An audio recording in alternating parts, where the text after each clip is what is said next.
우리나라 최북단에 위치한 접경지역에는 국경지역을 수호하는 군인들이 있습니다. 그리고 그 근방에는 민간인들도 상주해 있습니다. 이 민간인들은 군인들과 더불어 살아간다고 볼 수 있는데요. 군인들이 외출, 외박 등을 나오게 되면 부대에서 일정 거리 이상 나갈 수 없는 위수지역이라는 개념이 존재하는데, 출타를 나온 군인들은 그 위수지역 내에 있는 시설들만 이용이 가능합니다. 위수지역 내에서 자영업을 하는 민간인들은 주 고객인 군인들을 상대로 영업을 하며 생계를 이어갔습니다. 하지만 위수지역의 상인들은 민간인과 군인들의 이용 요금을 다르게 측정하여 바가지 요금을 씌우는 등 많은 논란을 빚기도 했습니다. 이로 인해 일부 부대에서는 위수지역을 확장하고 병사들을 위해 출타 버스를 운행하는 등 주변 상인들의 바가지 행위에 정면으로 반박하기도 했습니다. 한편 4, 5년 전부터 강원도 접경지역의 군부대가 잇따라 통폐합이 되면서 군인들의 유동인구가 많이 빠져나갔고, 그 영향으로 근방에 거주하는 민간인들의 경제 상황이 점점 나빠지고 있다는 소식입니다. 강원도 화천군에 위치해 있던 27사단 이기자부대는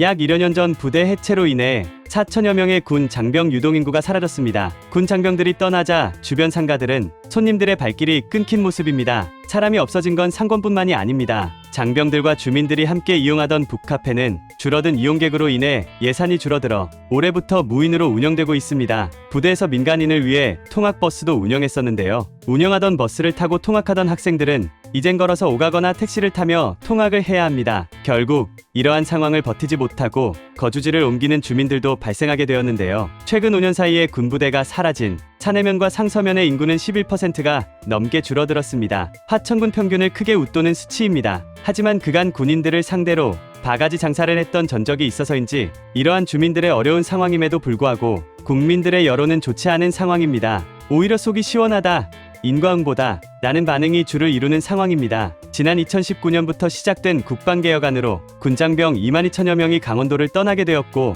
이에 대한 여파로 인해 지방 소멸은 더 빠르게 진행되는 중입니다. 물론 군부대가 없어진 원인은 출산율의 저하의 영향으로 입대가 가능한 인구가 줄어들게 된 상황이 가장 큽니다. 지역 주민들의 입장에서는 그저 자연재해와 같다고 생각하고 있을지도 모릅니다. 하지만 만약 군부대 근처의 상인들이 군인들을 더 존중해주고 민간인들과 동일하게 대했었다면, 군인들의 존재를 당연하게 생각하지 않고 욕심을 더 버리고 조금 더 감사하는 마음으로 대해주었다면 조금은 더 나은 상황이 될 수도 있지 않았을까 하는 생각을 조심스레 해보게 됩니다. 뉴스 잘 보셨나요? 그런데 여러분, 혹시 군대와 관련된 주식이 있다는 사실 알고 계셨나요? 지금 주식 이야기를 하니까 뉴스 이야기하다가 무슨 주식이야? 하실 수 있는데요. 주식에 대해 관심이 없으신 분들도 알고 계시면 재미있을 정보니까 재미삼아 한번 들어보세요. 원래 주식이라고 하면 많은 분들이 반도체, 의약품, 엔터테인먼트 같이 자기 회사에서 수익을 내는 기업들에게 주로 해당된다고 생각하시는 분들이 많죠. 하지만 선거, 자연재해, 날씨, 국제대회 등의 큰 사건들부터 살인, 교통사고, 학교폭력 등 개인에게 해당하는 작은 이슈들까지 주식과 관련 없을 거라 생각했던 것들에게 영향을 받아서 주가가 올라가고 내려가는 주식들이 많습니다. 지금 소개해드린 군대와 관련된 이슈에도 영향을 받고 있는 주식이 분명히 있습니다. 만약 실제로 주식에 투자하는 분이시라면 많은 관심을 받는 대장주도 좋지만, 이런 작은 이슈에 영향을 받아 변동하는 주식들은 더 빠르게 더 큰 수익을 얻을 수 있다는 장점이 있기 때문에 이런 다양한 관련주 정보들을 알고 계시면 좋을 거예요. 그럼 군대와 관련된 주식은 어떤 게 있는데요? 안타깝게도 제가 이 영상에서 주식의 이름을 말해버리면 투자를 유도하는 영상이 될 수 있으니까요. 만약 투자를 공부하시면서 이 관련주 정보가 필요하신 분이나 단순하게 주식은 안 하지만 그냥 궁금하신 분이 계시다면 제가 작게 개인 번호 하나 남겨두겠습니다. 이 번호로 땡땡 관련주라고 남겨주시면 관련된 정보를 말씀드리겠습니다. 정보가 도움이 되거나 재미있으셨다면 구독과 좋아요 한 번씩만 부탁드립니다. 끝까지 시청해주셔서 감사합니다.